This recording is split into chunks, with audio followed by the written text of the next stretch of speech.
We're needed more than ever before. All of the things that we do are really, really relevant, but how we go about them and what we focus on really, really matters for the next 10 years. Having my voice captured here is essential, and I think the fact that we have deliberately included people at different levels to make sure that everybody has a voice is really important. We've been talking to people outside of the organisation, so people that we partner with, talking to people who have accessed our services, talking to volunteers on the front line. Just as every emergency in the world, it is the local community that respond first. What we need to have is far stronger connections with those organisations in advance and be helping them to prepare to respond when that emergency comes.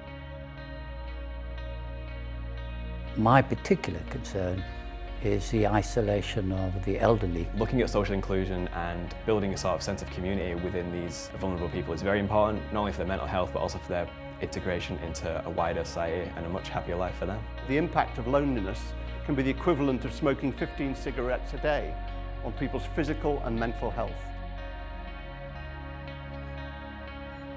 I think collaboration is important because we may have the expertise of knowing, but other organisations have expertise in doing, and I think that's very important that we signpost the people who are able and capable and have the capacity that we do not have. I really believe that using technology to enhance communications, spread resources, and using things like social media and big data would be really instrumental in pushing for change in society at the moment. I think the British Red Cross should focus on sustainability not just in the movement but also in the way we operate in terms of our waste, our energy and our travels. We can't be an organisation that is responding to the consequences of climate change and then not be taking every step that we can to be a green organisation.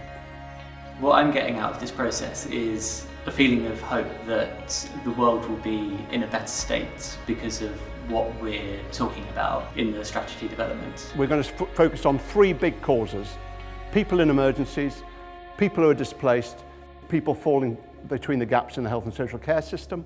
We want to build a movement of people behind that who want to support that as volunteers and staff, and then we want to create an organisation that is greener and more inclusive and invests in its people. On the three humanitarian causes, I think they are the most prominent causes that I could think of. But I think what's great about the strategy is how it's been developed in terms of the data and evidence. People with lived experience need to be listened to, and the services and the support that any humanitarian group provides needs to be focused on those people.